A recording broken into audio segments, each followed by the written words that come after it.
everybody. This is our 8th webinar, so time is flying even during confinement, but this one is about getting out of confinement. And that's what the topic of today is. Déconfiner is a nice word that they invented in French for this phase. We have Margaux Vandenbossche from Silversquare, who will tell us how flexible workspaces and co-workers are dealing with this tough situation. We have Ken van Eesbeek from the fintech Gambit, and as you know, BNP Paribas for his asset management took a stake in there. So we also want to know a little bit more about how that went and evolved. But our first speaker will be François Lambotte, who is a university professor at the UCL and who is still muted now. So François, make sure to unmute your microphone. Yes, and hello. to who we will start giving the floor. Just the same quick, I would say, interaction advice to all those that are joining us in the chat. Don't hesitate if you have questions to use the chat or the question tab for that. And from time to time, we will try to launch an interesting poll to get to know where you stand when it comes to the deconfinement. So looking forward to this session. And I would say, François, go ahead, share us the insights that you already gathered through your university. And sorry to mess this up, Caroline left us. I had a question for her. So if she wants to join, she can join now and give the answer herself, because she usually tells us what next week is going to be about. But we'll do that at the very end, Caroline. So now do it now. Let's do it now. Just because of the bank holiday, we advise you to keep an eye on your mailbox. We will keep in touch for the next session.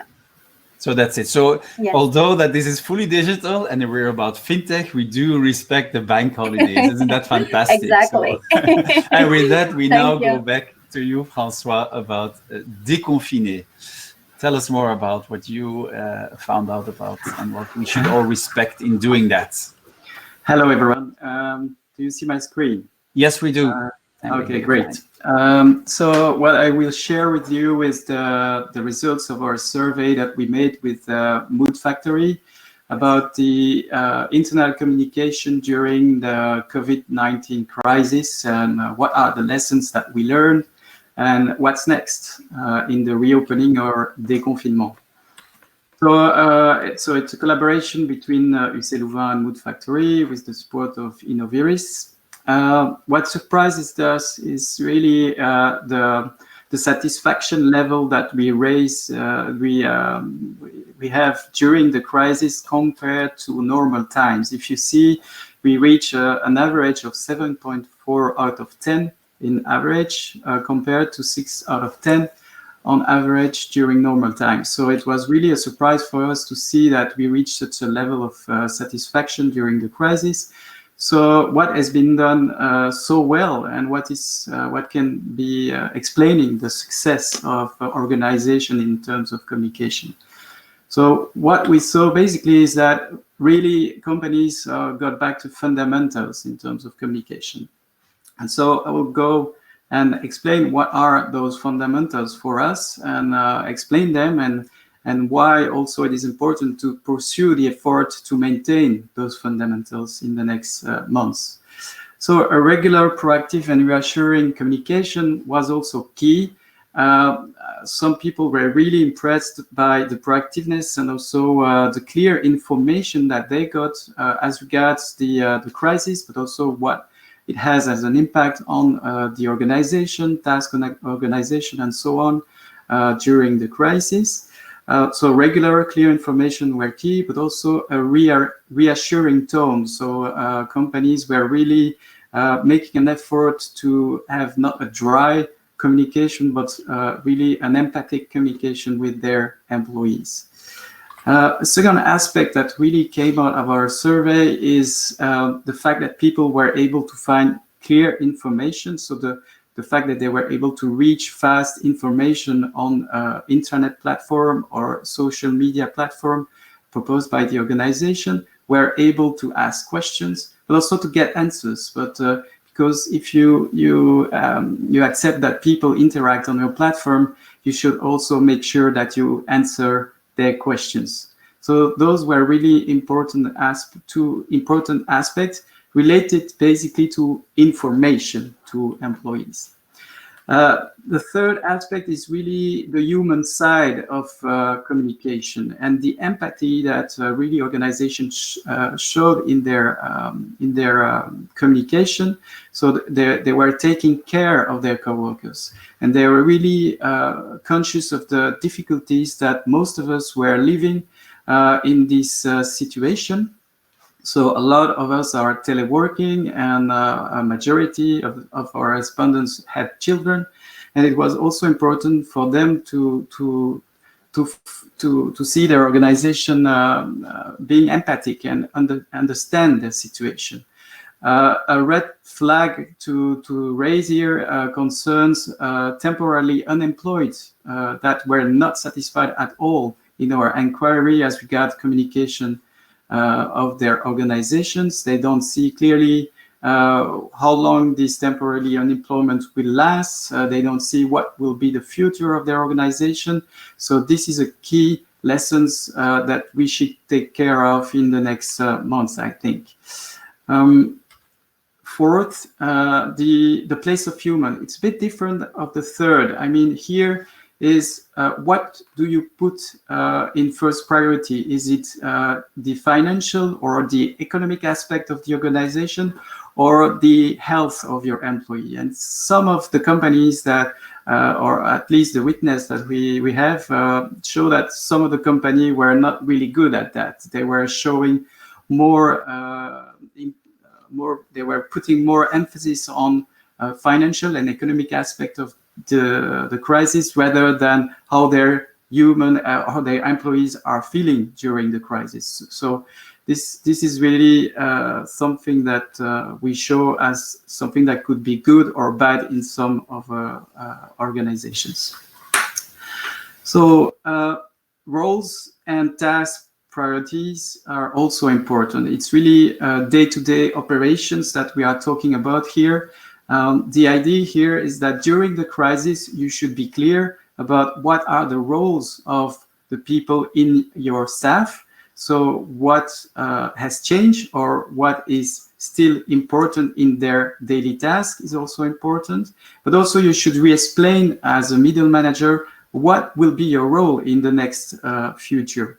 So role clarification and task prioritizations are really something important as well. And then finally, being part of a team and an organization. If you feel isolated when you are at home, and some of us are really isolated, the organization has a role to play to keep you a part of the organization. And as you see on the right side of the slide, we have also seen a rise of online collaboration platform during this COVID-19 crisis. And it really shows that employees are really appreciating the fact that they can chat, but also discuss with their peers, share information to make life easy as related their work, but also non-work aspects are really important. You need also to take time to discuss about the social aspect of life, have fun during meetings. Those things are really appreciated. So you see those I will interrupt you for a second, François, yes? referring to point 5, because it's my role as the MC to point the people in the online attendees that we launched the poll section, which is on the right side of the screen. Okay. So the first poll is, are you looking to going back to work, keep working from home, or do both? So we look forward to the responses to that one. And the second one is, do you find that your organization communicated in a sufficient way by sharing the right information during the corona crisis? So we look forward to that. So far, it's better than expected. So many people seem to be quite happy about how their organization handled the communication towards them. So that's a good one. And I see I wrote a typo in that question, so I clearly need to get a spell checker out there on the expected one. I'll let you continue. Sorry for the interruption. The idea was really to point out at 6 things that we should remind as good practices during the crisis. But what we really think and based on our experience is that those things should be pursued in the next months. I mean, when we are talking about reopenings or déconfinement, we know that the situation will be really complex for most of our organizations. We know that most of us will not go back to work in the next weeks, that the children will not go back to school for most of them. So we think that companies should pursue this effort of communication, which, as the poll shows, are really appreciated. And that was my key message as regards what we found based on our survey. What is needed in the next future? So what's on the agenda in the next month in terms of information?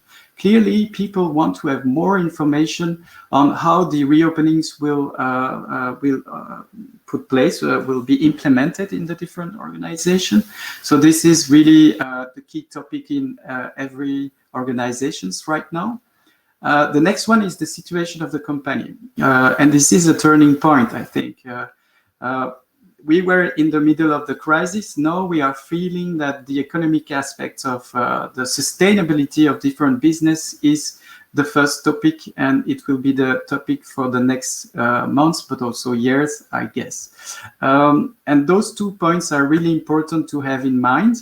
And this leads me to my final risk and challenges that should be taken into account in the next months.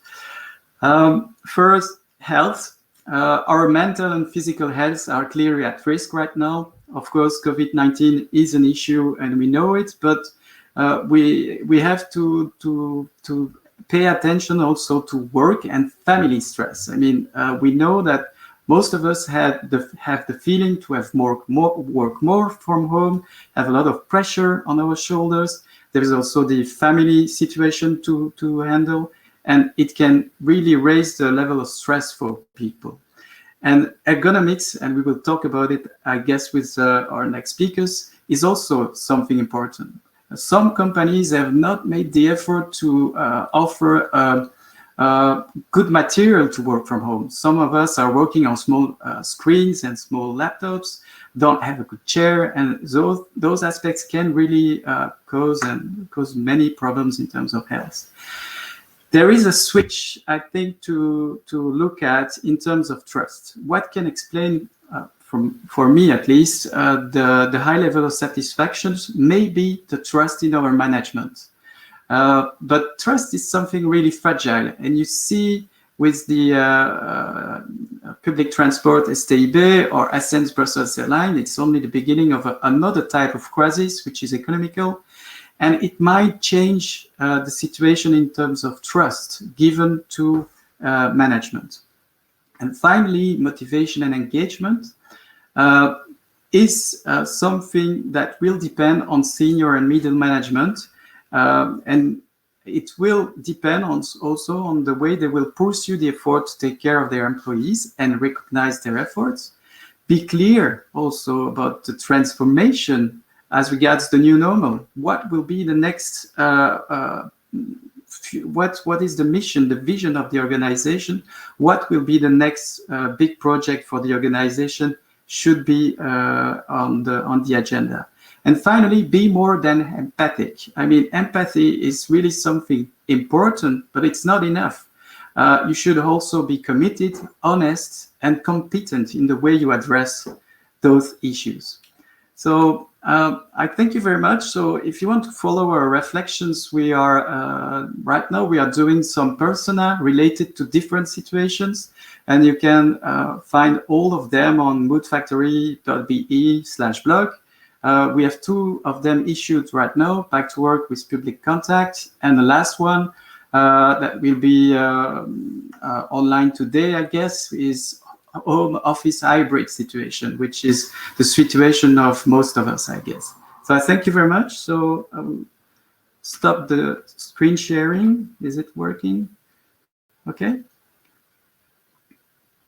Okay, we don't hear you. Okay.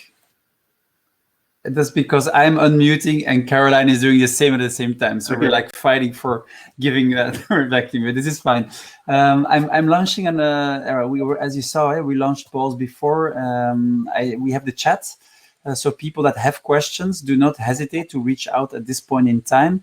But what I want to suggest is that we go on to the next speaker now if there's no urgent questions, and that we bundle the questions at the very end of this session. So thank you, Francois, for being well in time and so concise, and for sharing those results. It all seems like very, very good advice. And so, Margaux, we go to you now. Silversquare, maybe explain us a little bit about what it stands for and where you are active. Share my screen, CP. You're sharing it. You still have to do the full screen sharing. Yeah, now it works fine. Perfect. Perfect. So I'm from Silversquare. I don't know if you all know it. We have co-workings all across Belgium and Luxembourg. We are the pioneer in this market. We've been here for 12 years, and we have more than 20,000 square meters across 7 locations now. We are blessed with a huge community of members that we really care about. It's our mission to gather people together, make them meet and thrive together in the same place. So to go to this crisis, basically, this crisis just went against our mission. It was impossible for us to gather people in the same place. As soon as the measures imposed by the government were announced, we have seen all our co-workings completely empty. And of course, we took a huge hit financially because all the meeting rooms were closed. We decided to give a discount or suspend the invoices of all our flex members. So these are the members who share the common space.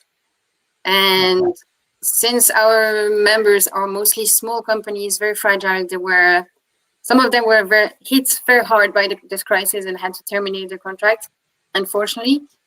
And how flexible is it for them to terminate? Because that's one of the advantages that we're always giving for co-working. It's easy to get in, out, upscale, downscale. But now it's one of the weaknesses from the point of view as a co-working provider. Exactly. That's my last point on this slide. Is the flex membership is just 1 month notice, so it's very easy for them. And that's why we made that gesture to offer them 1 month in April, since they couldn't come, and in the hope of keeping them with us and smooth that impact of that crisis. And also, well, as you can imagine, nobody was looking for a new office at that time, so we didn't have any prospect coming in to visit the office. And like I was going to say, we have a difficult position in this industry because we are the buffer between the real estate, where we have huge rent to pay. We have large offices, thousands of square meters, but our clients or members are very small companies to which we offer a lot of flexibility, like I just said, so 1 month notice, 3 months notice maximum. And we didn't have a lot of help. It was not always easy to respond to members when they asked for favors, to suspend, to not send them the invoice, because we have huge costs, like our salary basis and the rent to pay. So it was a really difficult situation. All the measures. And on that part, if I can ask, it's something you often hear, and in the general economy too, that people ask, can rent be delayed or waived if the owners of buildings can afford it? I know that you have many professional real estate owners that have sublet large surfaces to you, and which you have to decorate and pay rent. Did any of them step forward to tune in, or you say no? They all want us to honor the contract to the letter, and there's no leeway there. No, there was nothing though. So like really, wow. We had to pay the rent on everything. We could delay a bit so we had to pay, for example, charges and expenses, but we delayed a little bit the rent, but we had to pay it in full at some point. And we are that buffer between smaller company and big company, so it's not very easy. But we took some measures to help with that. So we decided to put the entire team in partial technical employment. That way, everybody was still active. Everybody the same way. We kept contact every day. It's very important during a crisis like this to stay in contact and not leave anyone behind. Leave people without not working at all. Our two co-founders considered everybody's situation very carefully. People with kids, people with a lot of work to do, and everything was considered. And as a team all together, we decided to continue the service. because we have companies depending on us. Some people still came to the office because they had no choice. And we have mail coming to the office every day for all the companies.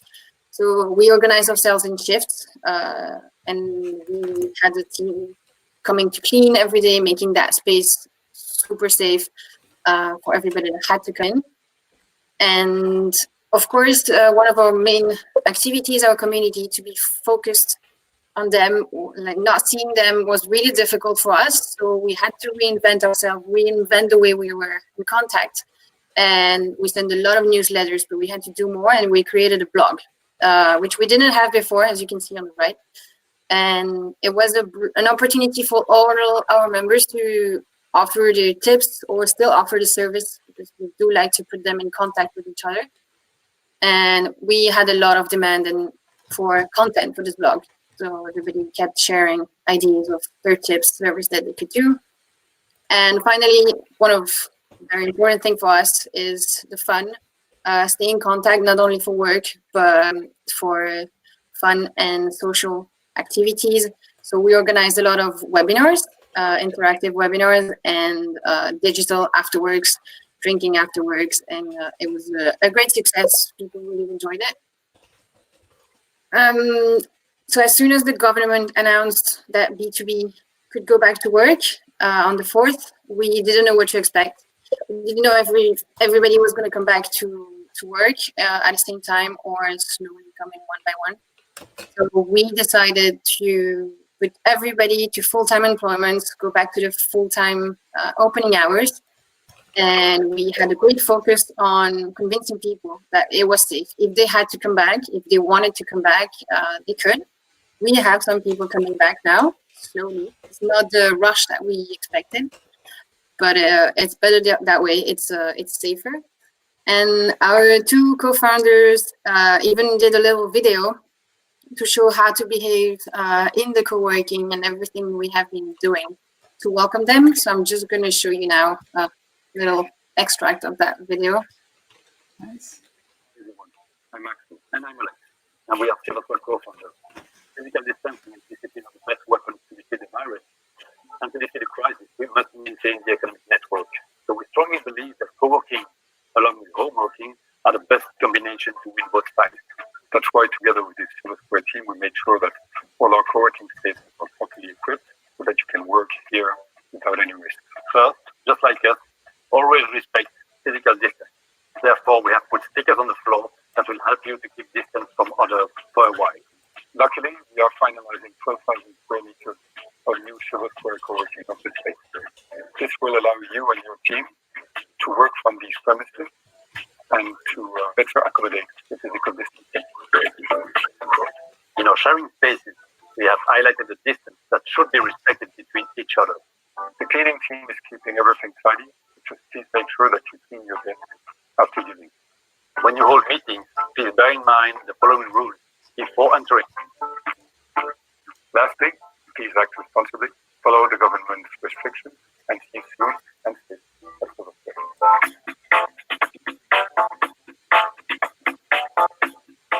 Hi everyone, I'm Mark.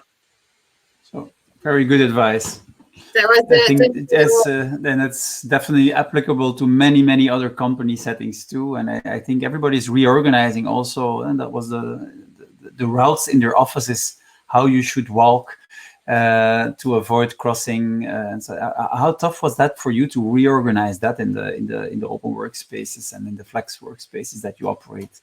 It was a good exercise because also we organize ourselves in very different ways. So we have different co-workings and operate times differently everywhere. They have a different community and different layout and everything. So we had to have kind of a common way of doing the things and welcoming people.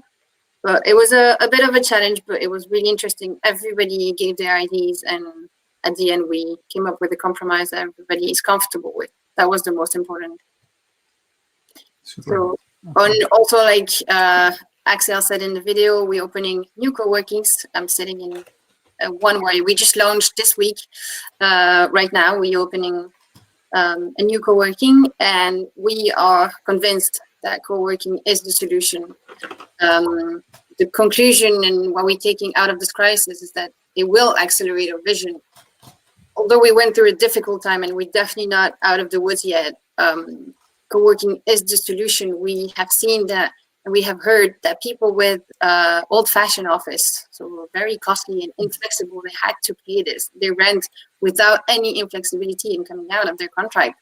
It was a real burden during the crisis, so they definitely will consider a more like a smaller office, a more flexible office like we can offer.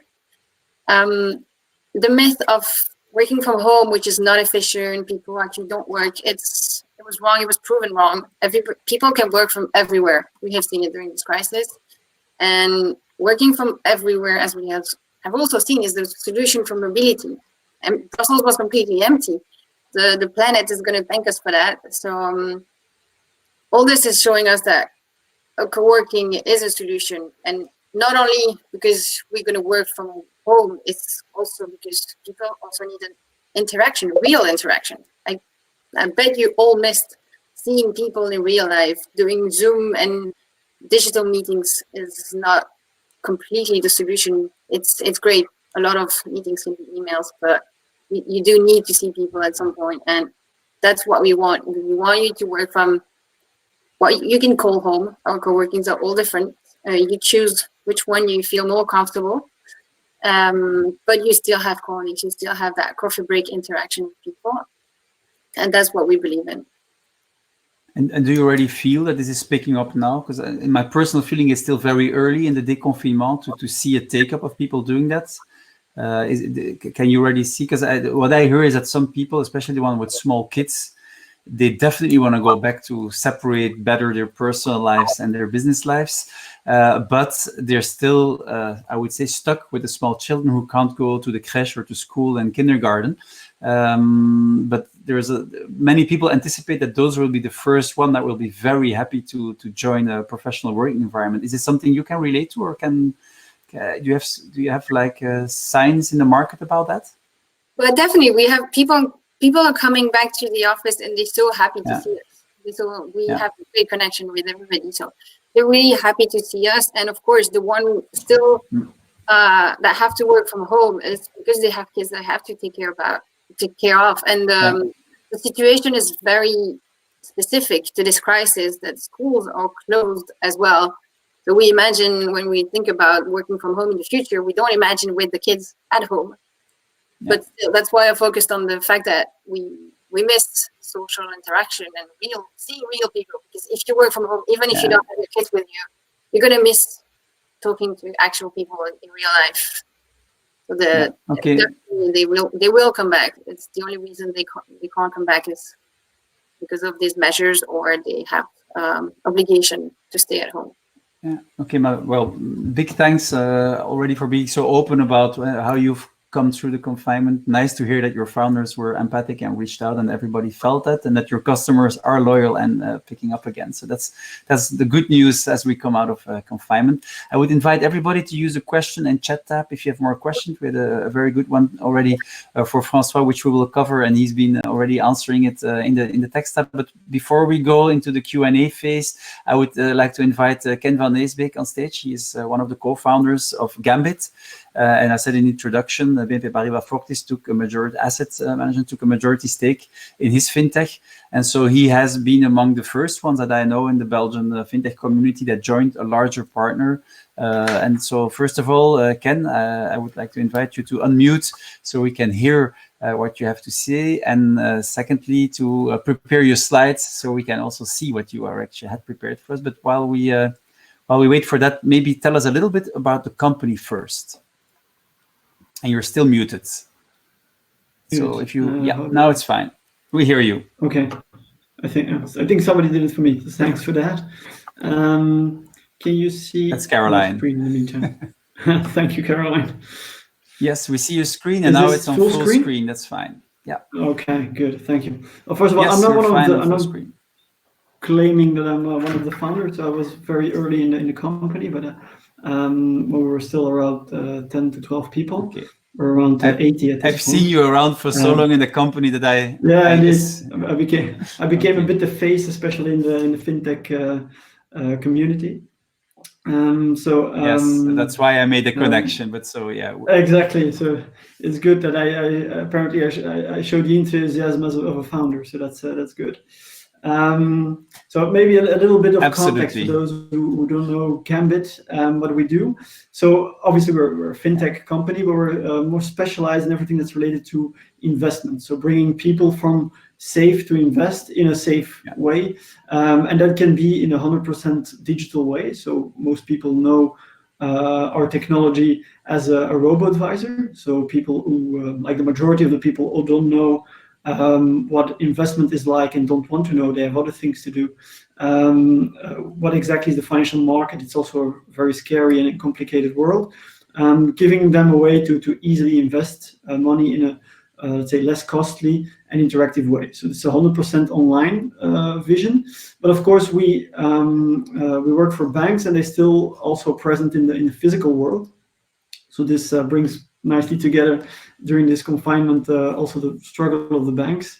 A lot of the banks have a branch network in which they have a number of staff members, employees, financial advisors, who do a lot of stuff. They have to advise you on credits, on payments, and on investments. And we provide technology that's going to support them in this conversation. Whether it's being on what risk can you take, what is your financial situation, what should I do to save for my pension, these kind of things is what we provide technology for. So we're in both worlds. We're in the purely digital and the phygital world, so physical and digital world at the same time. And our ambition is now and will always be to actually make money a better support for people. What comes next? How can I make the future better by managing my money better? And in the short run, it's especially focused around investments. So who are customers? Mainly banks. It can be private banks, branch network banks, online banks. So in Belgium, you can see KeyTrade, who launched a robo product with us. It's called Key Private. I don't get paid to make publicity for them, just to be very clear. AXA Bank, who has a network of agents who provide financial advice to their customers. BPC is the second largest bank in France, who uses our tools for their financial advisors.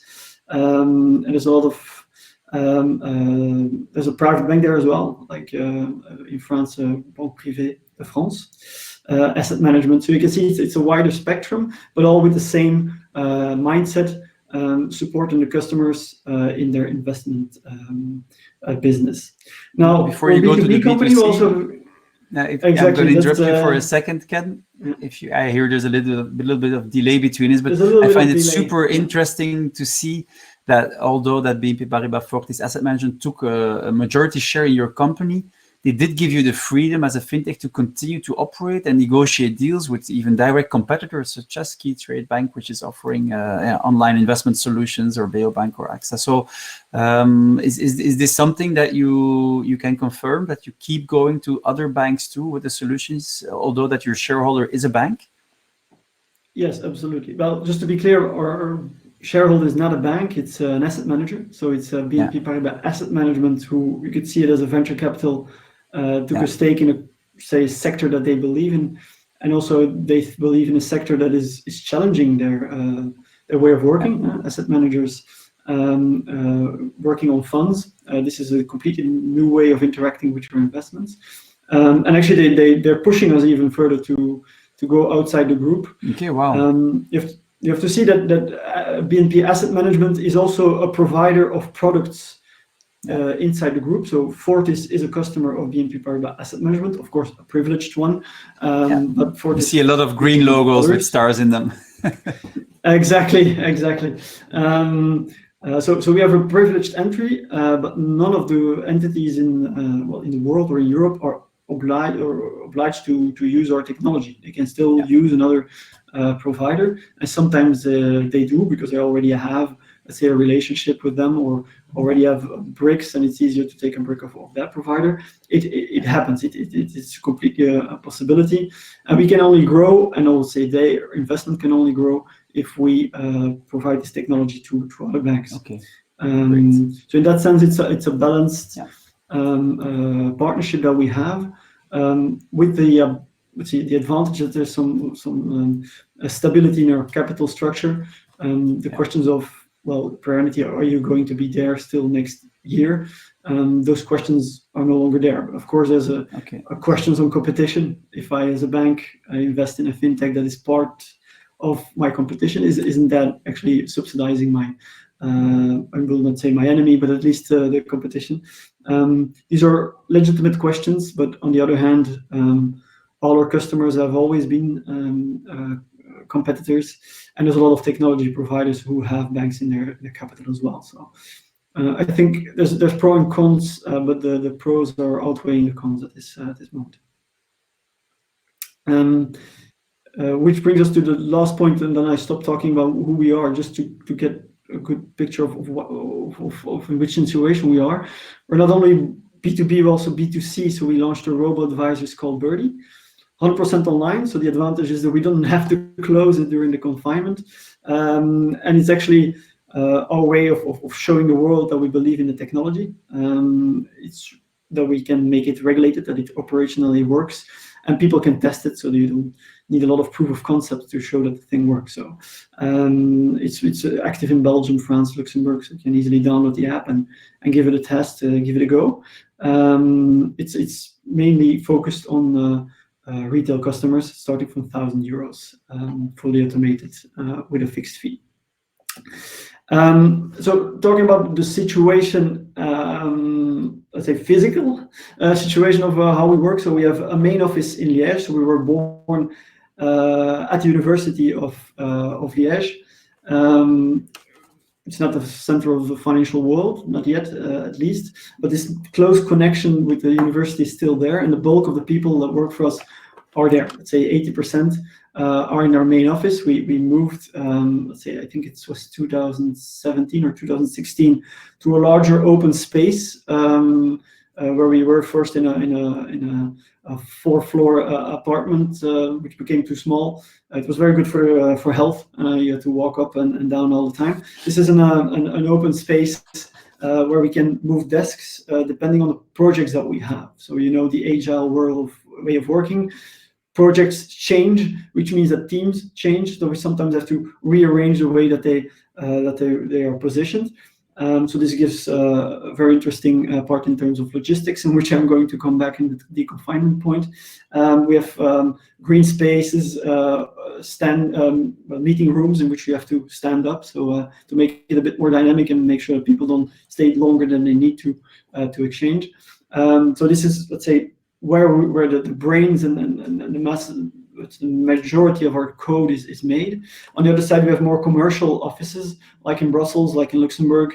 Luxembourg is maybe a special case because Birdie is hosted there. So we have a fixed office there. Now we used to be in an open space. In Paris, we're also in Singapore. There we work with co-working spaces. So I'm sitting here right now at Silversquare on the Avenue Louise at Place Stéphanie. I'm sure Margaux will be happy to hear about that one. So that's exactly a good choice. Yeah. So we're a very happy customer of Silversquare.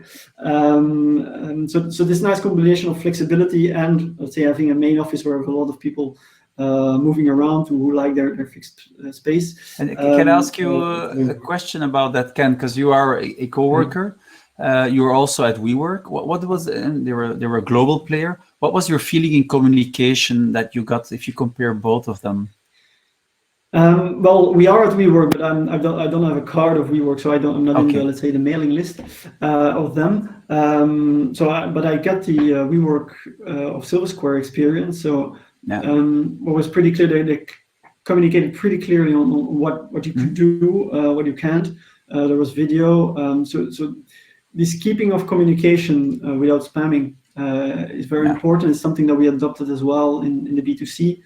People are a bit worried, need some reassurance, and need very clear rules as well. So the idea of have some common sense, that's easy to say, but I think people just want clear rules. Then they can think of something else, and am I doing the right thing right now?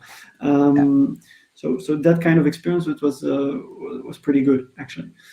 So I hope that the co-working picks up very, very soon. In terms of the team, so the team is very young, like most fintech companies. Well, we're based in Wallonia, so there have let's say a closer way of approaching each other. So there's a lot of more kisses and handshakes going on. Yeah, I was going to say that picture on the slide is not respecting the government. COVID measures. I put the disclaimer. So yes, it's under there. It was taken before the Corona crisis. That be very clear to everybody. But yeah, we can see that everybody is close to each other there. The hugging is part of the culture. Exactly, it's part of the culture. So there's a lot of happy hours. We have, like most of most companies, of course, group events, but there's also outside business hours, contacts, games during lunch. So you can see it's more of a family atmosphere, which is a challenge if you grow, and is even a bigger challenge if this, let's say, close way of working is challenged during these periods. There you go. So very fast on the confinement period, because these are past webinars. So we acted pretty fast. Actually, we went into confinement the day before the official announcement. We were very well equipped with teams. So from day one, everything worked. We upgraded our network capacity, but actually it was not even needed.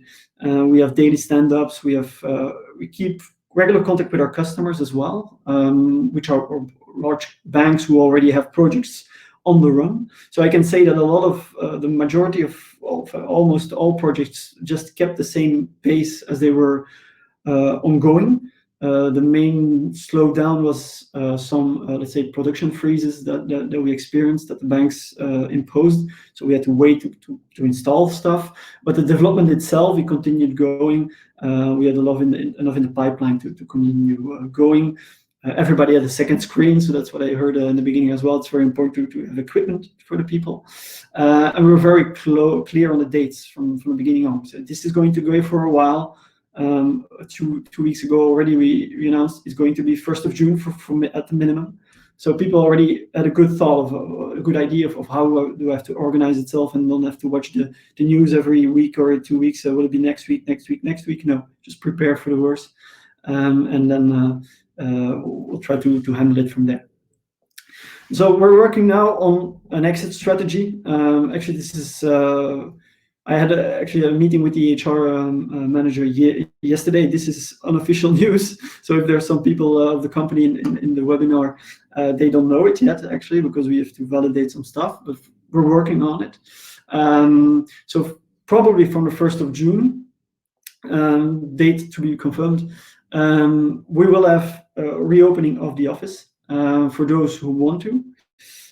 We have a large space, like you've seen, so that the base rules remains like we have here in Silversquare. Keep distance of 1.5 meter.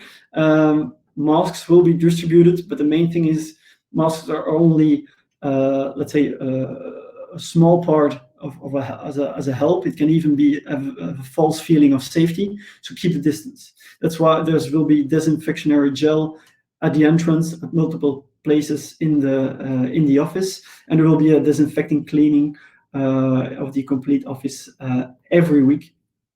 And the way we are going to organize ourselves is with rotation systems. This is actually a rotation system that we've put in place 2 weeks before the confinement started. The same idea applies there as in the beginning. If you lower the number of people in the office, the facility to keep a distance of 1.5 meters is it's much more easy to maintain, with 50% of the workforce or even less in the office. It's not an obligation, so people who don't feel safe don't have to come. People who, and I will show you later on how we organize that, who are not on the list of coming to the office are not allowed to come to the office. Just to make let's say this 50% rule very, very clear.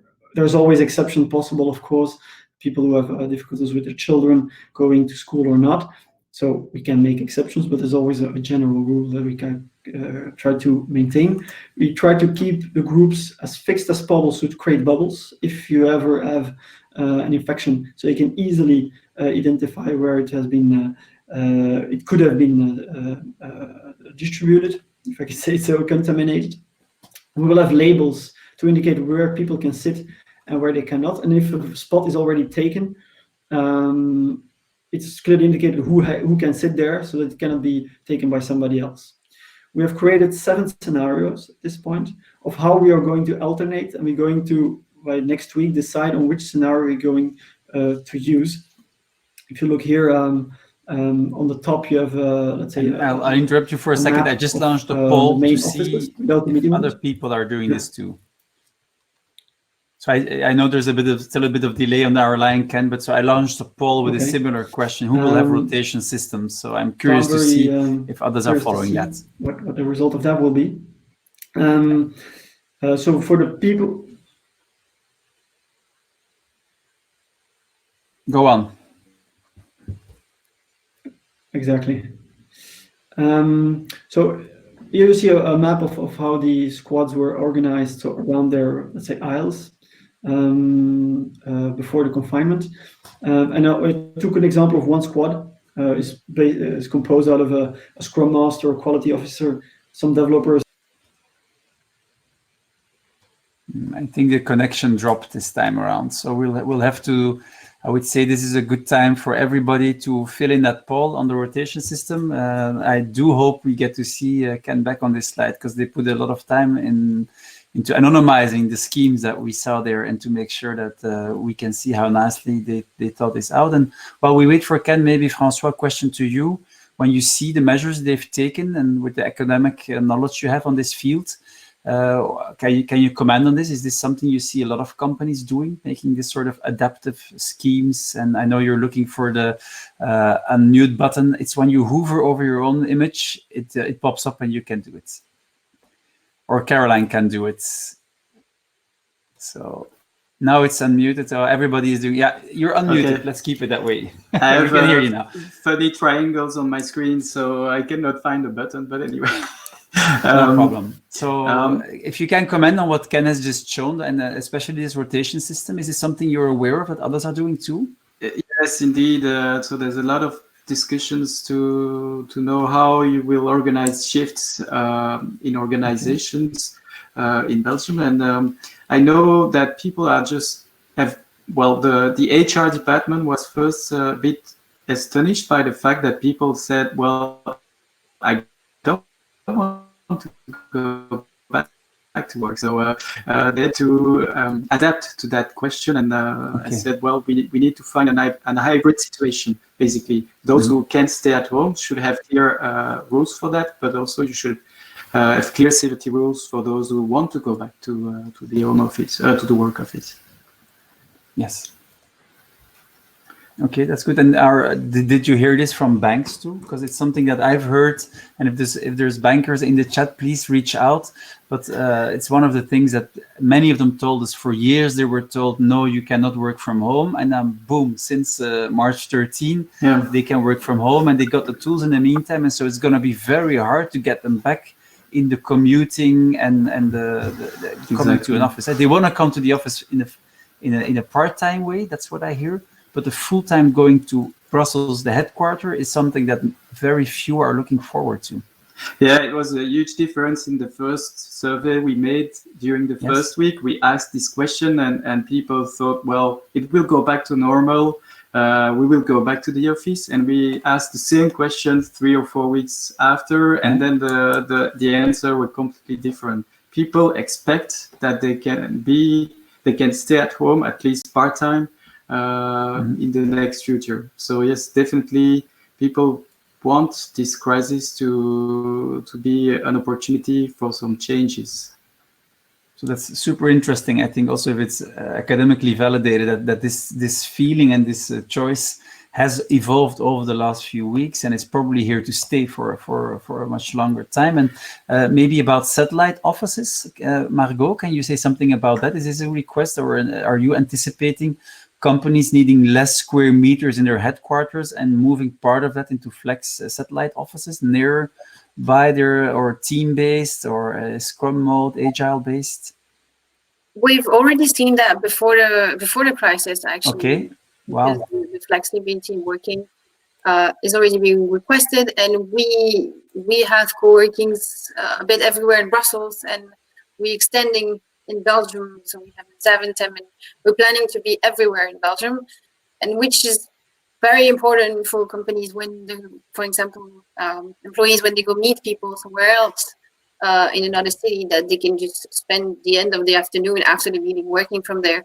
So this is something that we have seen in the market, and also for meeting rooms, for example, when you have your own office, sometimes you don't have enough meeting rooms, and we have a lot of companies requesting our meeting rooms, and then going forward, they will basically have the office in our office and using our meeting rooms. So this is where we see it going.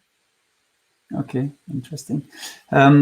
We had a question, so I'll you answered it already in the question tab, but I will read it out anyway, about how openly should employers share the financial situation of their companies? Because if it's bad, it can also create extra anxiety for the employees. On the other hand, not knowing might also be the anxiety. But what is your point on that, François? Yes, so we did a big research on downsizing a few years ago, and it was really clear that people were expecting companies to be transparent about the financial situation, because no matter what, people know. So if you are not transparent, they will feel like, well, they are hiding some stuff to us. So it's really important to be clear, because you should take the assumption that people know about the situation. They are not dumb. So be transparent, but also give some perspective. I feel it's important for the people to feel that the management is really taking care of the situation, has some plans to address the crisis. So it's not just fatality, so it's really important. And if you are not clear about it, I like this metaphor of the Amazon order that you make. If you are not having what you ordered, you feel less anxious if you can track the decision-making process. Okay. So give deadlines to people so that they know when they will have clear information about the situation. Okay, so that might be a tough message for some of the fintechs that are struggling from a liquidity perspective to share that with their employees. But you say, despite that, it's more important to share that and to show where you're looking for extra capital or loans to address that situation. Okay, good to know. Ken, good to see you back. We know you've been struggling with the connection a little bit, but we can hear you now. At least I could for a second. I don't know where I dropped out. So. Okay, good. So I while you were away, I told people that we were impressed by the slides you prepared of having this scheme and the map out of the plan and where people will be sitting. So if you can maybe pull that one up. I know it's at the end of your presentation. Yeah. Let me show. Yeah, of course, I have to share my screen first. Yes. There we go. Hop. We can hear the clicking, so we know that something digital is about to happen. There we go. Something is full screen again. Something is going on. Yes. Yeah. There we go. So that was the slide we were looking forward to before we got interrupted. The rotation system. Really impressive. Yes. So the thing that you see there, I don't know where I dropped out, but it's probably around there. What you can see there is actually a map of how our floor is organized today. Yes. With a different squad around different desks. And when you see below an example of one squad, so I said there were 6 or 7 scenarios that have been drawn, where in every scenario, people will be working from home around 3 days out of 5. And working, or the possibility to work from the office 2 days a week. And then we will have an alternating system where either the entire squad is spread over a larger space but can interact all the time with each other, or that we're going to split the squad, and so alternating even within the squad, so they can stay on the same island. But we are alternating those. In any case, the bubble will remain within the squad.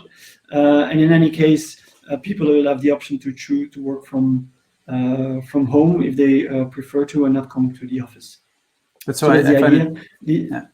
I find it really interesting that you're referring to the bubbles, which we're told for the private life, that you extend them to the professional life, that you stay among those few colleagues with whom you really need to interact in a more physical, dynamic way to get the human side of your project aligned with the more technical side. Exactly. And the logistics go a little bit further from that, of course, because if you switch, you have to make sure that the people sitting the day after is not sitting on the same desk as you were. Otherwise, we have to disinfect the entire thing. So if we're now testing actually our HR departments today at the office to see, is it feasible to keep everybody at the same spot but at a different spot 1 week and then switching them? So that's something that we have to clarify. That's why we're still hesitating on the scenarios. But if you think it well out in advance, people don't have to worry about it anymore once they're there. That's actually the idea. Keeping distance in the hallway. It's not even an hallway. It's an open space. In meeting rooms is not a big of a problem. So people don't have to wear their masks in the office. They just have to keep distance or keep their mask on if they don't. They're not 100% sure that they can keep the distance. It's actually the same rule that applies as you have in normal life. And I suppose I didn't explain this yet. For us, this is the logistics. Logistics is not everything. There's also a part of, we know that we will be working from home for quite a while. We've been doing it, but we'll still be doing it for quite some time. So we're going to organize a survey, a questionnaire, to ask people how they experienced the confinement. Even if we're in constant contact with them, they might come up with new ideas or other feedback in a survey, so that we can optimize this organization for the longer run. Also provide some guidance on how they can stay productive at home, how they can keep focus, how they can keep a separation between private life and working times. This is public information, of course, but it's better that your employer also provides some clear guidance on that. And we will put in a task force for the work from home policy after the confinement. We're pretty sure that we will be organized differently after the confinement, and we have to set some clear but of course flexible rules on that one as well. And then last but not least, what we really have to take care of as well is on the human side. How do we can keep our corporate culture as it is today? Can you still hear me? Because I don't hear any background noise anymore. We still hear you, no problem. We're all muting in one way or another. So no, it's fine. We hear you good. Perfect. I'll make signs if something goes wrong. Okay, but I can't see you. So this is the last slide. The main thing that is going to worry us on the longer run, because we have young, flexible, intelligent employees, is mainly about like the rest of our social life and our family life. How can we keep this family atmosphere alive, this culture, this corporate culture that we have now, with values around, of course, excellence and tenacity, but also about empathy. How can we do that at a distance? Digital will help, but also this smart way of thinking and interacting in a physical way will be part of that. And this comes also with new habits, with a change of habit and behavior, giving kisses in the morning, shaking hands, working closely in squads, taking pictures like in the beginning. That will be more difficult from now on. Keeping focus and a mindset, an objective mindset at distance would also be a challenge. So these are things that we really have to think about as a corporate, and to keep the corporate culture. So this is the main things that we are thinking about now. Great. Thanks. So that's it. Thanks. You can leave the last slide. If you have the full slide deck, you can put on the last slide. That way, that avoids us going. If you have a next one in your slide deck too, or is this your last slide? I think it should be a fintech. Yeah, that's why I'm asking it, because normally there's a last one with all our sponsors on there. So I was trying you to do our advertising now, since you're so good at doing that. Slide. It's our last slide. Very good. In my slide deck, I had one with all our partners on it, but I'm sure that people will now go and check our website to see them anyway. We had some anyway. I put a Gambit very largely, so it's better this way. Very good. Maybe first reaction from you, François, when you see how Gambit as a fintech has dealt with this. What is your reaction? Is this what you would expect companies to do, or and you're still looking for the unmute? So I will show. Yeah, there you are. Sorry. Yeah, it's really a graphical issue that I have on my screen. It's I don't see everything, but anyway, if you hear me, we hear you fine. It's really interesting what you have shown. I mean, I think it's what really people are expecting. I mean, your employees to have clear rules, clear visual communications. How will things be organized in the next future? And I really appreciate what you presented in that. Slides. Maybe some also videos can be interesting, but not too much. I mean, videos should be subtitled every time you use them, because people watch them in a rush and so on. But sometimes it's really to show the process. Maybe sometimes when people arrive, what they should be doing and so on. Those are suggestions. But yeah, this rotation is really a good idea. Okay, we had some comments in the chat. One of them being like, if people stay in bubbles within smaller teams, it will also be able make it much easier for the tracing. If at some point one of those persons would get hit by the virus, that you can easily know, but they were only part of that team, so there's a lower likelihood in the rest of the company. We went off to a little bit of a joke side that there will be less team buildings in the months to come. So no, although kayaking is allowed in Wallonia, from what I understood, the few companies will make use of that typical team building activity. But François Lambotte points out that we should be careful in using this social distanciation and stick to the physical one, because what we're doing here is something social, although it's very tiring through a screen, I find. And I would like to hear more about that from François as a final word, maybe what the academic research is on that point. But indeed, Scandinavians and Asians, they remain social with the physical distanciation. And this is something that all of us will have to get used to for weeks and months to come, unfortunately. And so, François, I have this question. We've been in webinars, and I've been in way too many, and I find it so tiring. And I'm not the only one. What is making it so tiring? Well, the screen, of course, is really something tiring, for sure. You need more attention, and you get more distraction around you as well. So it's really something that, well, there was an article on that a few days ago, that you get distracted very easily if you have not a proper office environment. And the fact that we stay seated for a long time and switching from activity, from meeting to meeting, but without moving, is really something tiring for the brain. So we need to rest. So switch off the screen, walk around, have some physical activity. And unfortunately, when you are at home and you are going from one webinar to another meeting on Teams or whatever, it's something you don't think about. And I'm really, I live outside a big city, but if you are in a big city in an apartment, it's not easy to have physical activity. So the brain gets tired because, well, you stay more, your brain has really a lot of activity, but you need physical activity to rest your brain, basically. Okay. If anybody in the chat or on this panel has good tools to help us with that, feel free to share them. I feel I need to have a more reminding way of telling my body to move away from the screen and get my thoughts away from these. Our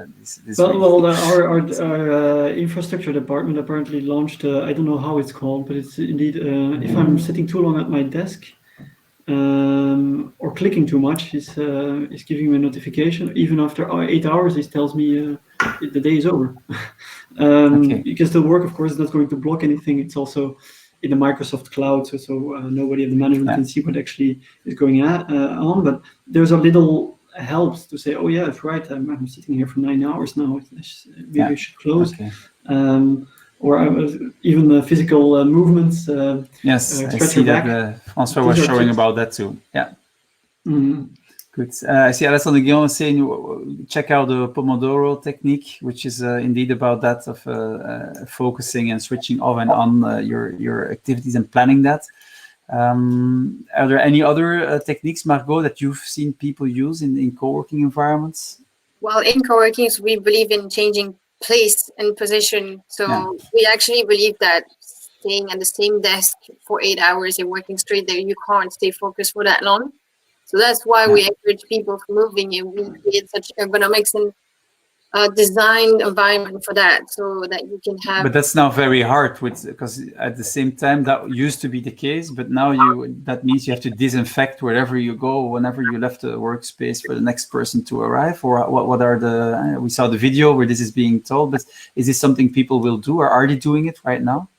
That is exactly what people are doing now. We have sprays everywhere. We have disinfectant gel everywhere. And the good thing is that not that many people are here. We also have desk pads.